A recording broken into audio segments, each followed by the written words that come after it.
If I have one criticism about the Wonder Woman movie, a movie which I haven't seen but I'm really hoping turns out really good, it's that I feel like Warner Brothers hasn't really made it clear who the main villain is. I mean, we kind of know who the villain is. We know Elena Anya is playing a reimagined Dr. Poison, and we know Danny Houston is playing a villain because he usually does. But is that it? I feel like there should be more to this. This is, after all, Wonder Woman's first big screen movie, so why not just come out the gate swinging with her biggest foes? Is there another bad guy just waiting to surprise audiences when this is released on June 2nd?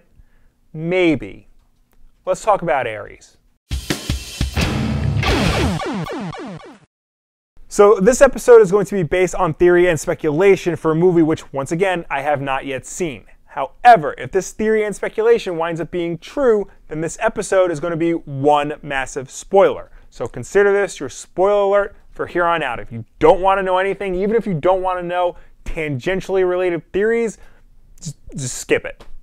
On second thought, don't skip it, just fast forward through it so I get the views. One of the excuses people have for why Wonder Woman isn't more popular in the mainstream is because of her rogues gallery, so especially when compared to Batman and Superman. And yes, there are a lot of comic book characters with a better assortment of villains than Wonder Woman.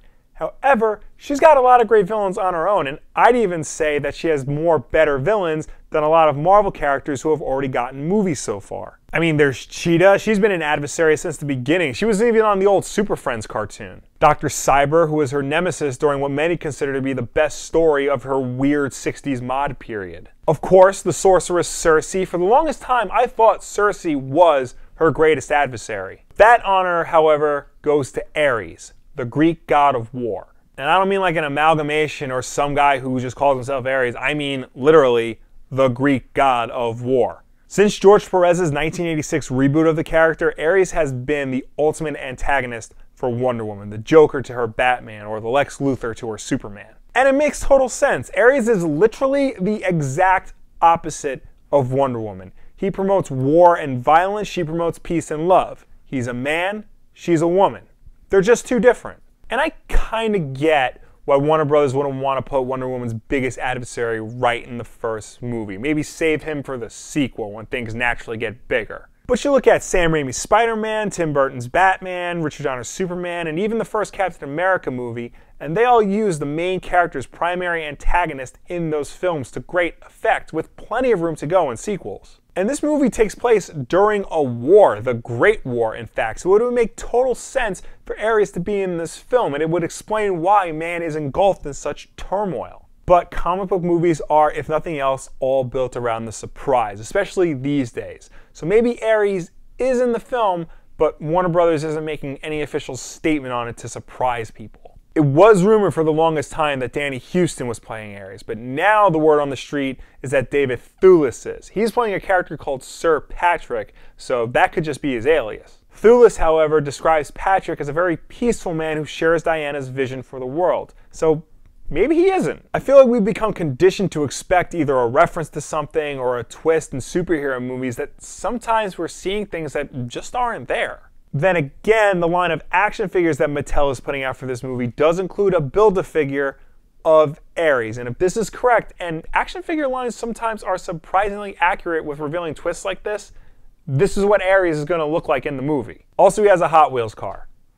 I mean, that doesn't confirm that there's going to be a big racing scene on an orange track, but it's there. So yes, I think it's safe to assume that Ares is in this movie. Who he's played by, we don't know, but we know he's in it. And it looks like Warner Brothers want to keep this a secret a little bit to make it a surprise for the audience. But I almost wish they didn't go down this route. Unless this is handled really well and they start sowing the seeds of Ares' reveal in the beginning of the movie, to just have him come out at the end is really only acceptable to people who know who Ares is. The average moviegoer is probably just going to be confused. I honestly hate doing this, but if you compare it to the way Marvel does these kind of reveals, yes, sometimes they do one big reveal all at once, but it's usually during the post-credits scenes when the main story is over and it teases things for the next movie. My fear is this is going to turn out like the Flash cameo in Batman vs. Superman, where the Flash just appears and says some things and then disappears, and you're supposed to know what the hell just happened.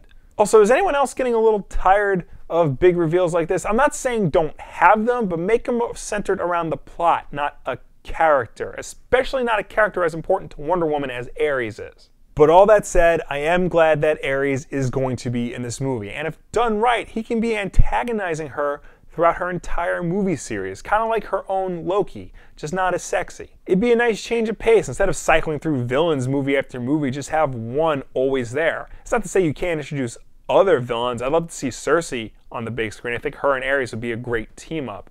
But Ares is a constant reminder of Wonder Woman's quest, her quest to stop violence and oppression in all its forms. And that's Ares personified. Until then, let me know down below or anywhere on the internet if you think Ares is in this movie, or do you think he even should be? Do you think another villain should be Wonder Woman's main antagonist for the film series? Just to clarify, during the New 52, Ares was renamed War, just War, and was Wonder Woman's trainer. When he died, she took over the mantle of the God of War. But it doesn't look like that's going to be the story of the movie, nor is it even the story in DC Comics anymore, so you can just forget about that. And I should specify it's Ares, the Greek god of war, not Mars, the Roman god of war. In the DC universe, those are two separate characters, as I learned from reading War of the Gods, which is not good. You will not see it on next week's video. But that said, we do have new videos every Tuesday, Wednesday, and Saturday, and Wednesday night at 9 is Wulff Den Live. You can't make the live event? No problem. Catch it again on Thursday on YouTube and in audio format on iTunes, SoundCloud, and Google Play. And as always, like if you like, subscribe if you really like, share this video with a friend. Thank you so much for watching. I will see you next time.